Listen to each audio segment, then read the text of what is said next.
你可得谢谢我们，要不是这柱仙水，你怕是得把自己给烤了。这妖兽就是妖兽，真以为自己吸得了神力吗？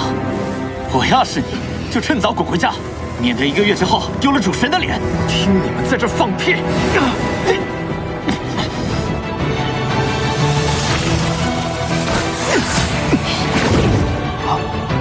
哎呦，这什么鬼东西，粘在本尊巨俏的脸上了！快走！师哥，师哥你怎么了？你们。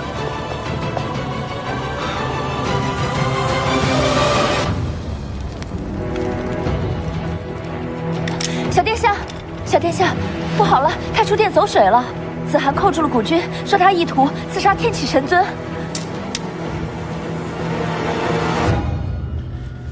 见过小殿下。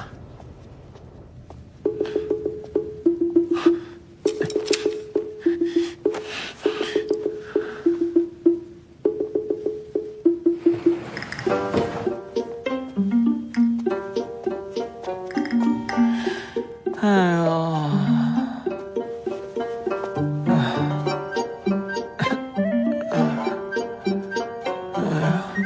怎么伤得这么重啊？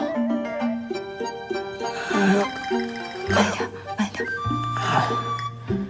上古，我一时不慎，着了几个小仙的道，只怕是活不了多久了。不就是一只九爪莲吗？你可是真神之躯。 怎么会这样啊？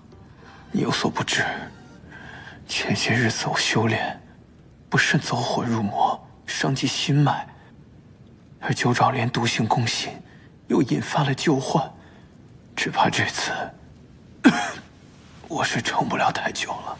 是吗？上古，我希望在我的最后时刻，你能陪在我的身边。 你放心，你一定能平安度过的。为什么呢？因为正巧我去下界刚习得了一套点穴之术，不管用的。死马当活马医吧。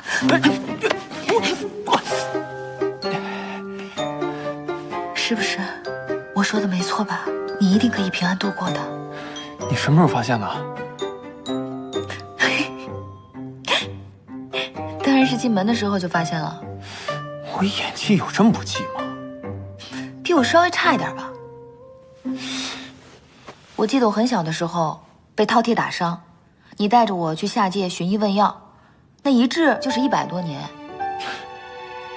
我呢早就知道我自己的病好了，你就是拿我当幌子，方便自己下界游玩。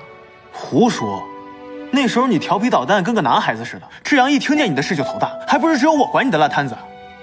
我跟着你是什么都没学会，这撩鸡斗狗的本事倒是样样精通。那都是月迷教给你的，你记错人了，肯定不说。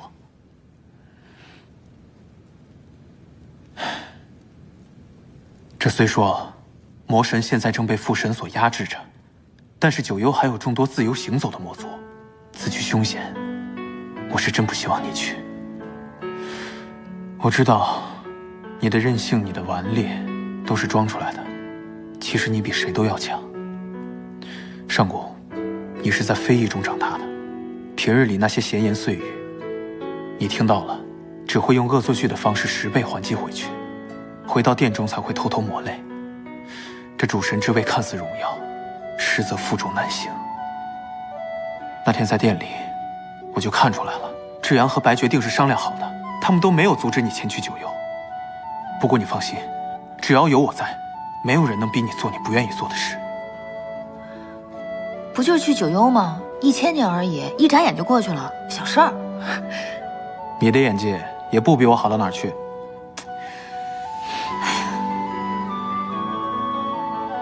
只要能继承主神令语，让我吃多少苦我都愿意。我们调皮捣蛋的上古主神，终于是长大了，懂事的。 让人心疼了。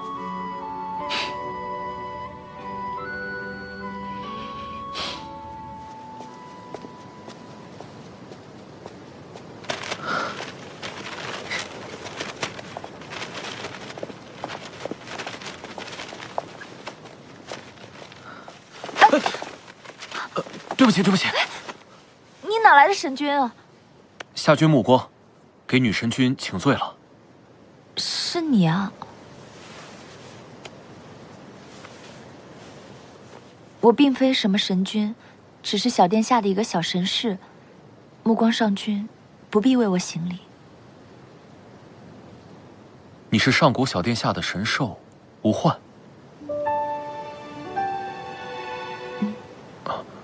此次是我莽撞了，实在是抱歉。下次一定陪赴女神君的衣裙。罢了，只是个意外。瞧我，把你的墨宝都弄脏了。没事。光影明灭，边际无涯，始终有记，无怨无悔。写得真好，有一些深情，又有一些浩然之气。给。月迷神君让我给月华府写几幅楹联，我写出来很多都不是很满意，但写到这2幅的时候，我很满意，于是急匆匆的想给师尊看，这才撞到你，实在是抱歉。没关系的，你刚才已经道过歉了，不必再说。我还着急回去等古君的消息，就不跟上君您闲聊了。古君兄，他出什么事了吗？他在太初殿闯了祸，不知道会不会有事。有上古小殿下在，应该不会有什么大事的。要是没有神君的庇护呢？目光上君出身名门，怕是不知道我们这些卑微之人的向上之路有多难。古君如履薄冰，怕是上君不能知道的。我不是很懂。我们只是不想被别人瞧不起。